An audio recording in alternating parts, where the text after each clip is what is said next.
حضرت جنید بغدادی دجلہ کے کنارے جا نکلے اور آپ کے شاگرد بھی تھے آپ کے ساتھ، تو وہاں بہلول ملے۔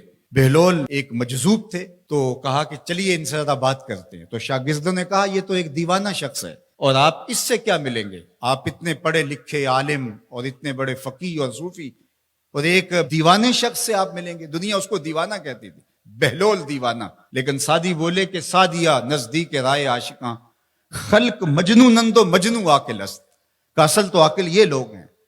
تو خیر حضرت جنید بغدادی گئے اور بہلول کو سلام کیا، کہا کہ آپ کون ہیں؟ تو کہا میں جنید بغدادی ہوں۔ تو کہا کیا کرتے ہو؟ کہا کہ میں پڑھنے پڑھانے کی ذمہ داریوں میں لگا ہوں۔ تو آپ نے فرمایا کہ کھانے کے آداب جانتے ہو؟ تو کہا کہ ہاں، ہاتھ دھوئے جائیں، بسم اللہ شریف پڑھی جائے، چھوٹا لقمہ لیا جائے اور چبا چبا کے کھایا جائے، اور اس کے بعد الحمدللہ کہا جائے۔ تو بہلول کہنے لگا کہ میں تو آپ کو بہت بڑا عالم سمجھتا تھا، آپ تو کھانے کے ادب کو بھی نہیں جانتے۔ اور اپنا کپڑا اٹھایا، جھاڑا اور ایک جانب چل دیے۔ شاگردوں نے کہا ہم نے آپ کو کہا تھا کہ اس شخص کے پیچھے جانے کا کیا فائدہ، یہ تو دیوانہ شخص ہے۔ تو کہا نہیں میں اس کے پیچھے چلتا ہوں۔ پھر آپ اس کے پیچھے بھاگے۔ تو پھر بہلول نے پلٹ کے دیکھا، کہا کہ کون ہو؟ کہا کہ میں جنید ہوں، آپ کو ملنے آیا ہوں۔ تو آپ نے پھر ایک سوال کیا، گفتگو لمبی ہو جائے۔ تیسری مرتبہ بھی جب وہ اپنا دامن چھاڑ کے گزرے تو پھر آپ آگے بڑھے۔ انہوں نے پوچھا کون ہو؟ انہوں نے کہا کہ میں ایک عام سا شخص ہوں، تو آپ کے پاس جو ہے وہ سیکھنے آیا ہوں۔ تو کہا کہ میں نے تم سے پوچھا تھا کہ کھانے کے آداب کیا ہیں، تو تم نے یہ بتایا تھا۔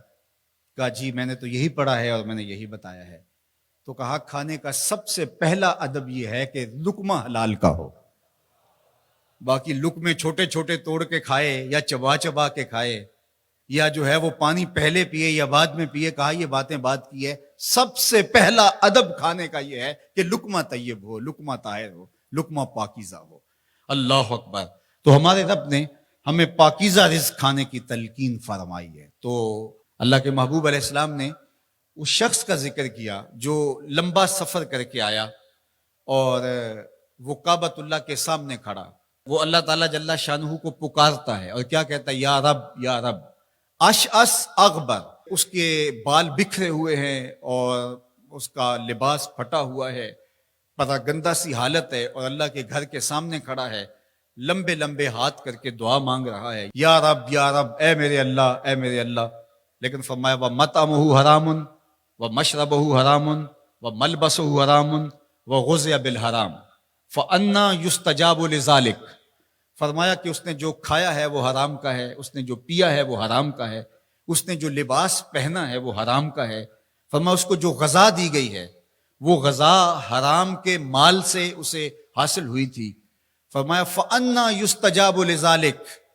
فرمایا مجھے بتاؤ کہ اس کی دعائیں کیسے قبول ہوں گی؟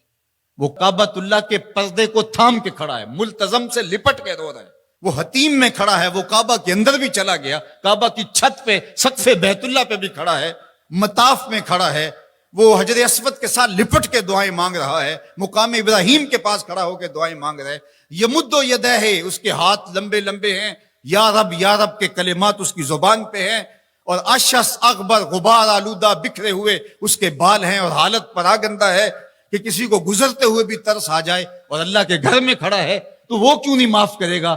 لیکن فرمایا مطعمہ حرام ومشربہ حرام وملبسہ حرام وغذی بالحرام، اس کا کھانا پینا لباس اور غذا حرام کی تھی۔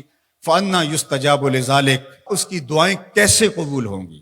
بلکہ علماء نے لکھا کہ جو شخص حرام کمائی کھاتا ہے اس کی اپنی دعائیں تو قبول نہیں ہوتی، نیک لوگوں کی دعاؤں سے بھی اس کا حصہ نکال دیا جاتا ہے۔